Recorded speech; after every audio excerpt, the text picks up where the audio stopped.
Hi everybody, welcome to Thursday's instalment of Wonder. So yesterday when Miss Healy was reading to you, that chapter was called The Shift, and there was a very big shift in the way people were treating Augie and Jack. There was one person that did carry on treating them not so much badly, but wasn't friendly, was he? And no prizes for guessing who. Okay, today's chapter to begin with is called Ducks. Check I'm in the right place. I think I am. Ducks.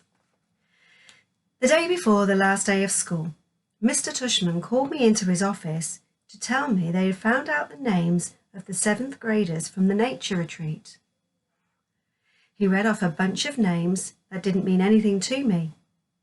And then he said the last name, Edward Johnson. I nodded.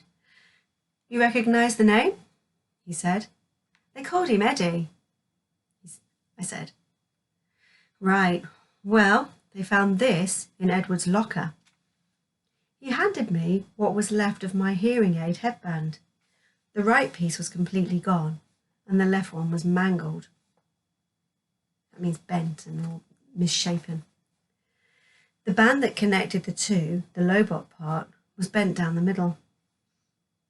His school wants to know if you want to press charges, said Mr. Tushman. You might not know what that means. If someone presses charges, it means that they're in trouble with the police and the law. And to press charges means that that person could end up having to go to court and have to explain themselves to a judge, and someone has to decide whether they're guilty or not guilty eventually. But it's very serious, and when the police become involved, I wonder what Augie will do. I looked at my hearing aid. No, I don't think so, I shrugged. I'm being fitted for new ones anyway. Why don't you talk about it with your parents tonight? I'll call your mum tomorrow to talk about it with her. Would they go to jail? I asked. No, not jail, but they'd probably go to a juvie court, and maybe they'll learn a lesson that way. A juvie court would mean juvenile court, which means a court for young people. As in children. And maybe they'd learn a lesson that way, said Mr. Tushman. Trust me, that Eddie kid is not learning any lessons, I joked. He sat down behind his desk. Augie, why don't you sit down a second, said Mr. Tushman. I sat down. All the things on his desk were the same as when I first walked into his office last summer. The same mirrored cube, the same little globe floating in the air. That felt like ages ago. Hard to believe this year's almost over, huh? He said, almost like he was reading my mind. Yeah. Has it been a good year for you, Augie? Has it been okay? Yeah, it's been good, I nodded. I know academically it's been a great year for you. You're one of our top students. Congrats on the high honour roll. What he means academically, it means he does really well at his schoolwork. But I wonder if that's what Mr. Tushman's really asking him about. Thanks, yeah, that's cool, said Augie. But I know that it's had its ups and downs, he said, raising his eyebrows. Certainly, that night at the nature reserve was one of the low points. Was it one of the low points, though? I remember reading that one to you. And although it wasn't a very nice experience for Augie or any of them, can you remember what happened? Can you remember the positives that actually came from that, and how Augie came together with the others, and many of the others, most of the others, finally were accepting him? Let's see what Augie says. So Mr. Tushman has just said it's one of the low points. Yeah, I nodded. But it was kind of good too. In what way? Well, you know, how people stood up for me and stuff. That was pretty wonderful, he said, smiling. Yeah. I know in school things got a little hairy with Julian at times. I have to admit, he surprised me with that one. You know about that stuff? I asked him. Middle school directors have a way of knowing about a lot of stuff. Do you have, like, secret security cameras in the hallways? I joked. And microphones everywhere, he laughed. No, seriously? He laughed again. No, not seriously. Oh, but teachers know more than kids think. Augie, I wish you and Jack had come to me about the mean notes that were left in your lockers. How did you know about that? I said. I'm telling you, middle school directors know all. It wasn't that big a deal, I answered. And we wrote notes too. He smiled. I don't know if it's public yet, he said, though it soon will be anyway, but Julian Albans is not coming back to Beecher Prep next year. What? I said. I honestly couldn't hide how surprised I was. His parents don't think Beecher Prep is a good fit for him, Mr. Tushman continued, raising his shoulders. Wow, that's big news, I said. Yeah, I thought you should know. Then, suddenly, I noticed the pumpkin portrait that used to be behind his desk was gone. And my drawing, my self-portrait as an animal that I drew for the New Year art show, was now framed and hanging behind his desk. Hey, that's mine! I pointed. Mr. Tushman turned around like he didn't know what I was talking about. Oh, that's right, he said, tapping his forehead. I've been meaning to show you this for months now. My self-portrait as a duck, I nodded. I love this piece, Augie, he said. When your art teacher showed it to me, I asked her if I could keep it for my wall. I hope that's okay with you. Oh, yeah, sure. What happened to the pumpkin portrait? Right behind you. Oh, yeah, nice. I've been meaning to ask you since I hung this up, he said, looking at it. Why did you choose to represent yourself as a duck? What do you mean? I answered. That was the assignment. Yes, but why a duck? He said. Is it safe to assume that it's because of the story of, the duckling that turns into a swan? No, I laughed, shaking my head. It's because I think I look like a duck. Oh, said Mr. Tushman, his eyes opening wide. He started laughing. Really? Huh? Here I was looking for symbolism and metaphors, and sometimes a duck is just a duck. Yeah, I guess, I said, not quite getting why he thought that was so funny. He laughed to himself for a good 30 seconds. Anyway, Augie, thanks for chatting with me, he said finally. I just want you to know it's truly a pleasure having you here at Beecher Prep, and I'm really looking forward to next year. He reached across the desk and we shook hands. See you tomorrow at graduation. See you tomorrow, Mr. Tushman. So, that's a turn-up, isn't it? Julian won't be returning because his parents don't think the school is a good fit. I wonder, has Julian or his parents, the family, have they really learned anything from this experience?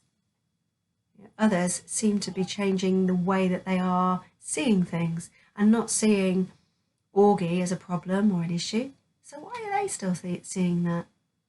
I guess sometimes it's just hard to break some prejudice. Next chapter, the last precept.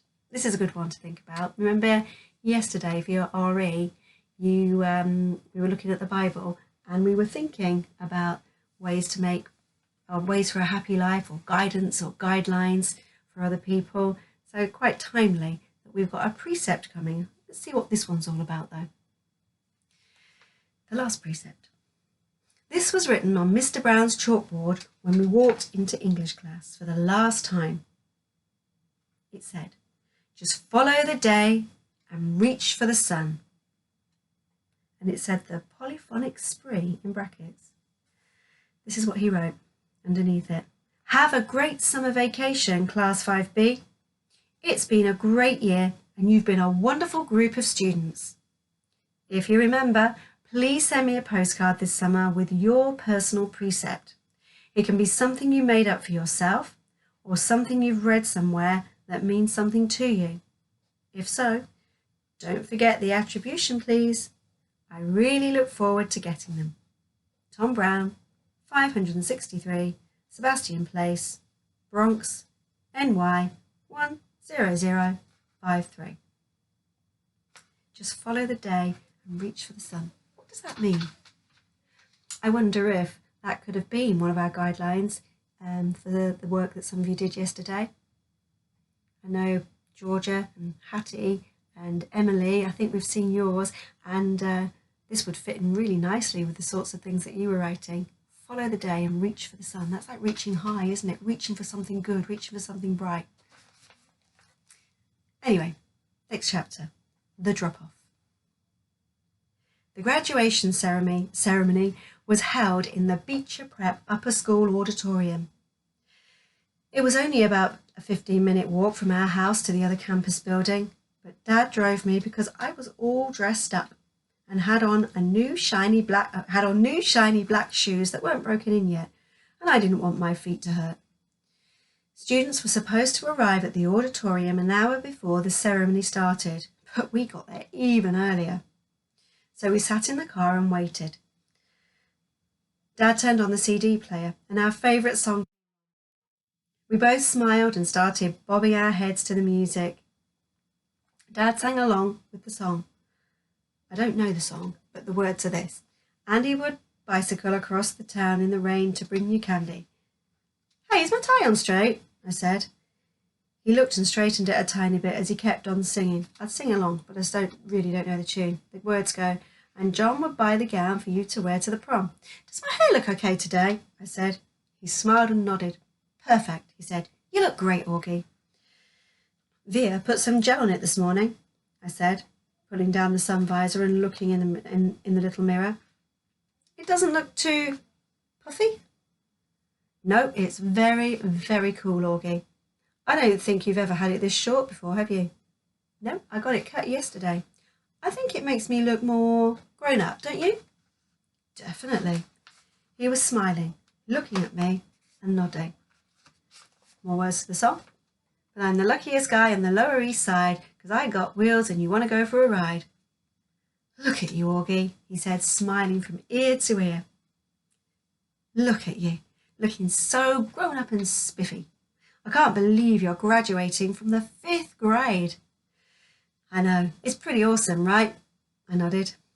It feels just like yesterday when you started. Remember, I still had that Star Wars braid hanging from the back of my head. Oh my gosh, yeah, that's right, he said, rubbing his palm over his forehead. You hated that braid, didn't you, Dad? Oh, hate is too strong a word for it, but I definitely didn't love it. You hated it. Come on, admit it, I teased. No, I didn't hate it, he smiled, shaking his head. But I will admit to hating that astronaut helmet you used to wear, do you remember? The one Miranda gave me. Of course I remember. I used to wear that thing all the time. Oh, good God, I hated that thing, he laughed, almost more to himself. I was so upset when it got lost, I said. Oh, it didn't get lost, he answered casually. I threw it out. Wait, what? I said. I honestly didn't think I heard him right. The song? The day is beautiful and so are you, he was singing. Dad, I said, turning the volume down. What? He said. You threw it out?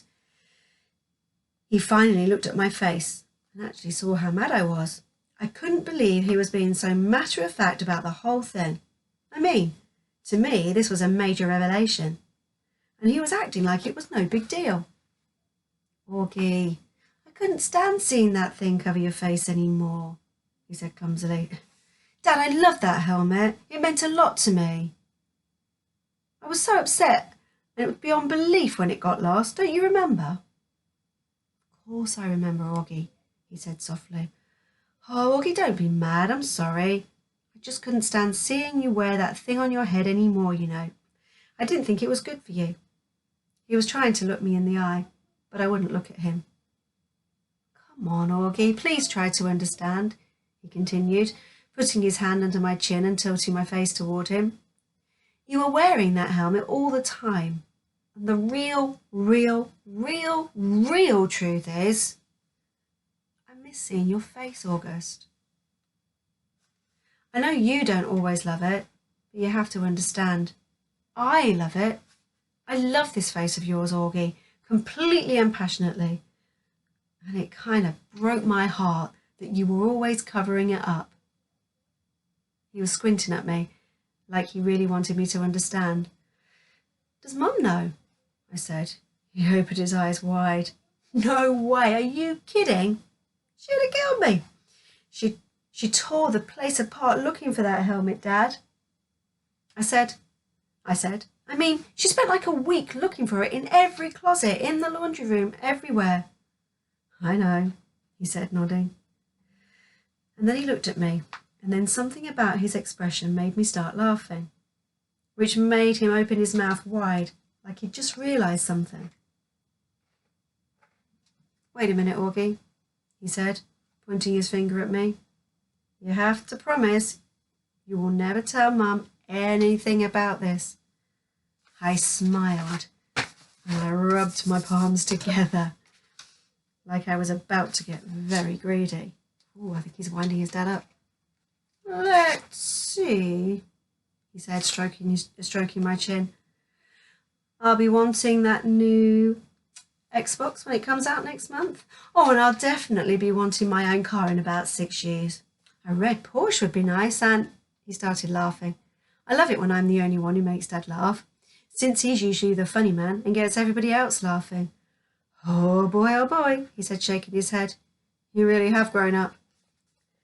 The part of the song we loved to sing the most started to play, and I turned up the volume. We both started singing. I wish I knew the tune to this, but here are the words. I'm the ugliest guy on the Lower East Side, but I've got wheels and you want to go for a ride. Want to go for a ride, want to go for a ride, want to go for a ride. We always sang this last part at the top of our lungs, trying to hold that last note as long as the guy who sang the song, which always made us crack up. While we were laughing, we noticed Jack had arrived and was walking over to our car. I started to get out. Hold on, said Dad. I just want to make sure you've forgiven me, okay? Yes, I forgive you. He looked at me gratefully. Thank you. But don't ever throw anything else of mine out again without telling me. I promise. I opened the door and got out just as Jack reached the car. Hey, Jack, I said. Hey, Augie. Hey, Mr. Pullman, said Jack. How you doing, Jack? Said Dad. See you later, Dad, I said, closing the door. Good luck, guys, Dad called out, rolling down the front window. See you on the other side of 5th grade. He waved as he turned on the ignition and started to pull away. But then I ran over and he stopped the car. I put my head in the window so Jack wouldn't hear what I was saying. Can you guys not kiss me a lot after graduation? I asked quietly. It's kind of embarrassing. I'll try my best. Tell Mum too.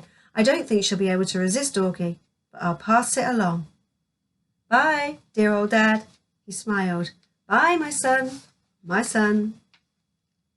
Okay, I think that's probably a good place to leave it for today, even though I know you'll be desperate to hear what happened at the graduation, particularly if you don't know the rest of the story. So we're going to leave it right there. Who'd have thought Dad was the one who threw the astronaut helmet away? But do you see, he did it really for good reason. And because he loved Augie and he loved him how he is, and he wanted him to know that, and he wanted to know that it didn't matter what his face was like to him. For Dad, he was Augie. That's the way he looked, and that's the son and the boy that he loved and still does love. So it was important to Dad that that helmet was gone and that Augie didn't cover himself up anymore. And look at the journey that Augie's taken. He's started school. He's done a whole year of school. There have been those ups and downs, but he's come through it and things are looking good. So tomorrow, final part of the book. So look forward to seeing you then. Bye for now.